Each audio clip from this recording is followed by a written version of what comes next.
جب لوگوں نے کہا کہ یہ انگوٹھا چومنا بھی شرک ہے، یہ انگوٹھا چومنا بھی بدعت ہے، تو اعلیٰ حضرت نے ایک حدیث نہ لکھی 500 صفحات سے زیادہ مشتمل منیر العین فی جواب فی حکم تقبیل الابہامین، یہ رسالہ نہیں بلکہ پوری کتاب 500 صفحہ پہ لکھ کر بتا دیا تمہیں حدیث نہیں ملتی ہے، دیکھو حدیث سے بھری پوری کتاب میں لکھ ڈالی، تمہیں قرآن کی آیتیں نہیں مل رہی ہے، دیکھو قرآن کی درجنوں آیتیں کریمہ امام احمد رضا نے پیش کر کے بتا دیا کہ نبی کو علم غیب بھی ہے۔ لوگوں نے کہا جلوس محمدی نکالنا یہ تو بدعت ہے، لوگوں نے کہا یہ نبی پر درود و سلام پڑھنا یہ بدعت ہے، تو اعلیٰ حضرت نے ایک رسالہ کتاب کی شکل میں لکھ ڈالا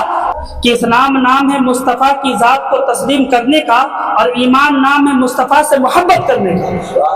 اور محبت کیسی ہو؟ امام احمد رضا نے اپنی طرف سے کچھ بھی نہ کہا، اٹھائے بخاری شریف مسلم شریف متفق علیہ حدیث ہے، اللہ کے نبی علیہ الصلوۃ والسلام نے فرمایا لا یؤمن احدکم حتی اکون احب الیہ من ولدہ ووالدہ والناس اجمعین، اس وقت تک ایمان والے نہیں ہو سکتے، اس وقت تو تم مومن کامل نہیں ہو سکتے، بلکہ تم مسلمان بھی نہیں ہو سکتے جب تک تمہارے سینے میں تمہاری جان سے زیادہ میری محبت نہ بس جائے، جب تک تمہارے سینے میں تمہاری اولاد سے بھی زیادہ میری محبت نہ بس جائے، جب تک تمہارے سینے میں تمہارے ماں باپ سے زیادہ محبت نہ بس جائے، بلکہ والناس اجمعین حدیث کا لفظ ہے، کائنات کے جتنے بھی لوگ ہیں، جتنی بھی شے ہے، ہر شے سے زیادہ اگر تیرے سینے میں محبت پیدا ہوگی تب جا کے تجھے ایمان حاصل ہوگا۔ تبھی بریلی کے تاجدار امام احمد رضا فرماتے ہیں اللہ کی سلطہ بقدم شان ہے یہ، انسان ہی انسان کو انسان ہے یہ، قرآن تو ایمان بتاتا ہے انہیں، ایمان کہتا ہے میری جان ہے یہ۔ اللہ تبارک و تعالیٰ قرآن میں ارشاد فرماتا ہے ایمان والو اسلام میں مکمل طور پہ داخل ہو جاؤ۔ تو اسلام ہے کیا؟ اگر خدا کو ماننے کا نام اسلام ہے تو یہودی بھی مانتا ہے، اور اگر قرآن یعنی آسمانی کتاب کو ماننے کا نام اگر اسلام ہے تو پھر نصرانی بھی آسمانی کتاب کو مانتا ہے، تو پھر اسلام ہے کیا؟ اگر نماز پڑھنے کا نام اسلام ہے تو پھر بنی اسرائیل کو 2 وقت کی نماز پڑھتی،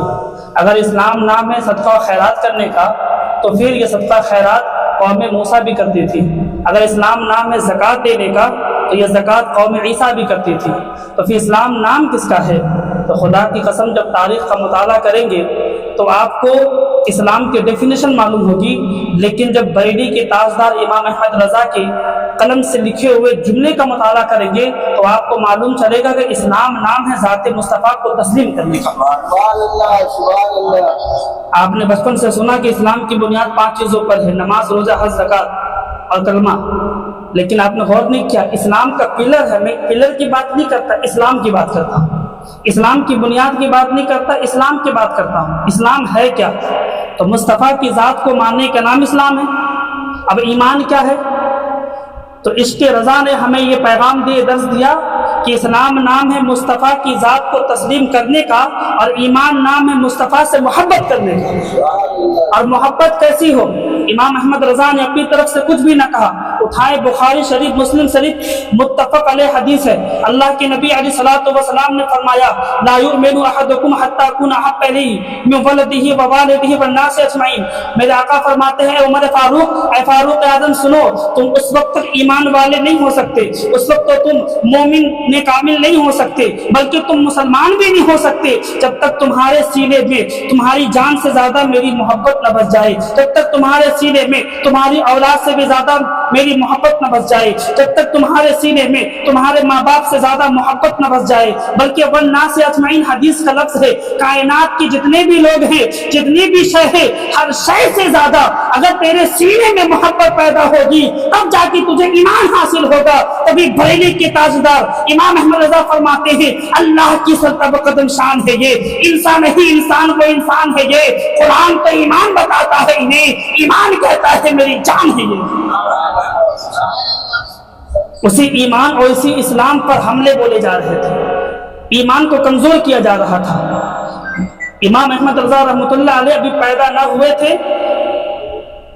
تو لوگ اپنے کم علمی کی بنا پر، کوئی کہتا کہ میلاد مصطفیٰ پر کوئی حدیث نہیں،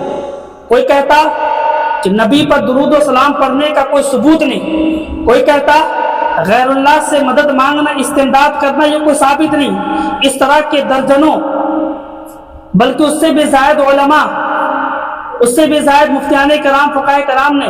فتویٰ تک دے دیا کہ نبی کریم علیہ الصلوۃ والسلام کو حاضر و ناظر ماننا یہ شرک ہے، نبی کریم علیہ الصلوۃ والسلام کے علم غیب کا اقرار کرنا شرک ہے، کیونکہ ہم نے قرآن میں نہیں پایا، ہم نے قرآن میں یہی پایا ہے ان اللہ یعلم غیب السماوات والارض، ہم نے قرآن میں یہ فرمایا، یہ پایا ہے ان اللہ عالم غیب السماوات والارض، ہم نے حدیث میں یہی جانا ہے، بلکہ قرآن میں یہی جانا ہے ان اللہ عنده علم الساعہ، بلکہ یہ ہے کہ غیب پر، غیب کے حوالے سے ہم نے یہی جانا ہے کہ خدا کو علم غیب ہے، ہم نے حدیث میں نہیں جانا۔ اسی طرح حاضر و ناظر ہونے کے حوالے سے ہم نے قرآن میں صرف اللہ کو جانا ہے کہ اللہ حاضر و ناظر ہے، نبی کے بارے میں ہم نے کوئی حدیث نہ پڑھی، کوئی قرآن کی آیتیں نہ پڑھی، لہٰذا فتویٰ دے دیا اس زمانے کی مفتیان نے، ایک نہیں بلکہ جتنے بھی تھے کم و بیش اکثر و بیشتر بالکل، جبکہ یہ کہہ دیا جائے کہ اکثر و بیشتر جب علماء نے کہہ دیا، بلکہ یہ ہے کہ تمام علماء نے یہ کہہ دیا، تمام مفتیان کرام نے یہ کہہ دیا کہ مصطفیٰ جان رحمت کو علم غیب نہیں۔ اسی زمانے میں بریلی کے تاجدار امام احمد رضا نے تو تنے تنہا پردے واہی شخصیت، تنے تنہا وہ کھڑا ہوتے ہیں، قلم اٹھاتے ہیں، کہتے ہیں کہ تمہیں اس بات کی حدیث نہ ملی علم غیب پر، قلم اٹھایا اور ایک حدیث نہیں، قرآن کی ایک آیت نہیں، درجنوں سے زائد آیت کریمہ، المادۃ المکیہ بالمادۃ الغیبیہ، یہ رسالہ، یہ کتاب لکھا، 200 صفحات پر مشتمل یہ کتاب تھی، جس میں درجنوں سے زائد قرآن کی آیتیں بھی تھی، جس میں درجنوں سے زائد احادیث کریمہ بھی تھی، جس سے یہ ثابت ہوتا ہے کہ نبی کو علم غیب ہے، نبی کو علم غیب اللہ نے عطا کیا ہے۔ اسی طرح جب لوگوں نے کہا کہ یہ انگوٹھا چومنا بھی شرک ہے، یہ انگوٹھا چومنا بھی بدعت ہے، تو اعلیٰ حضرت نے ایک حدیث نہ لکھی، 500 صفحات سے زیادہ مشتمل منیر العین فی جواب فی حکم تقبیل الابہامین، یہ رسالہ نہیں بلکہ پوری کتاب 500 صفحہ پہ لکھ کر بتا دیا تمہیں حدیث نہیں ملتی ہے، دیکھو حدیث سے بھری پوری کتاب میں لکھ ڈالی، تمہیں قرآن کی آیتیں نہیں مل رہی ہے، دیکھو قرآن کی درجنوں آیتیں کریمہ امام احمد رضا نے پیش کر کے بتا دیا کہ نبی کو علم غیب بھی ہے۔ لوگوں نے کہا جلوس محمدی نکالنا یہ تو بدعت ہے، لوگوں نے کہا یہ نبی پر درود و سلام پڑھنا یہ بدعت ہے، تو اعلیٰ حضرت نے ایک رسالہ کتاب کی شکل میں لکھ ڈالا، درجنوں نہیں بلکہ 10 سے زائد بلکہ 20 سے زائد احادیث کریمہ لکھ ڈالی اور بتا دیا تمہیں ایک حدیث نہ ملی، سنو تم نے پڑھا کتنا ہے۔ امام احمد رضا جیسا علم حدیث ہونا چاہیے، جن کو 3 لاکھ، جن کو 1,37,000 احادیث کا علم تھا، جن کو اللہ تبارک و تعالیٰ نے 565 علوم عطا فرمایا تھا، پہلے وہ علم حاصل کر پھر کہنا کہ یہ حدیث میں نہیں ہے، یہ قرآن میں نہیں ہے۔ تاریخ گواہ ہے، خدا کی قسم کھا کر کہتا ہوں، تاریخ اٹھا کر دیکھیں، کتابوں میں ہم نے پڑھا ہے سنا نہیں، اعلیٰ حضرت نے ہر ایک موضوع پہ کتاب لکھ ڈالی، لیکن جب لوگوں نے، جب عقیداؤں نے خطوط لکھنا بھیجا، جب بھیجنا شروع کیا تو حوالے نہیں لکھے، رد میں کوئی کتاب نہیں لکھی، اعلیٰ حضرت کو گالیاں دے رہے تھے، کیونکہ ان کا دماغ، ان کی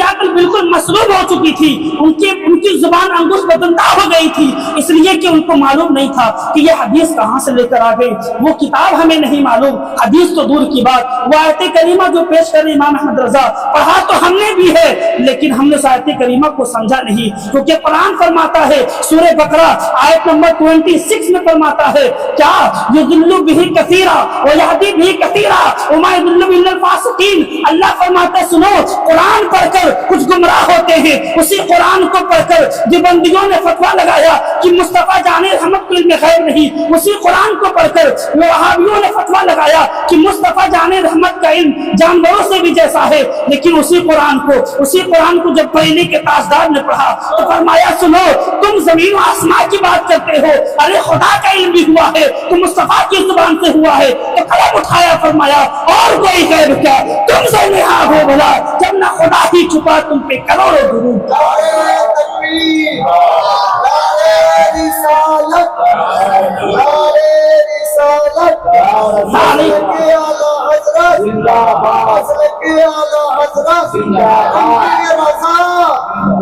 تاریخ گواہ ہے میرے آقا کے پیارے دیوانوں، تاریخ گواہ ہے، آج بھی بدعقیدہ یہ کہے گا کہ جلوس محمدی نکالنا یہ بدعت ہے، آج بھی بدعقیدہ کہے گا کہ نبی کے لیے علم غیب ماننا یہ شرک اور بدعت ہے، لیکن کوئی بھی آج تک مائی کا لال پیدا نہ ہوا، نہ صبح قیامت تک پیدا ہوگا جو اعلیٰ حضرت کے رسالے کے رد میں کوئی کتاب لکھ ڈالے، جو بریلی کے تاجدار امام احمد رضا کی کتاب کی رد میں کوئی کتاب لکھ ڈالے، گالیاں تو دے سکتا ہے، بکواس تو کر سکتا ہے، اپنا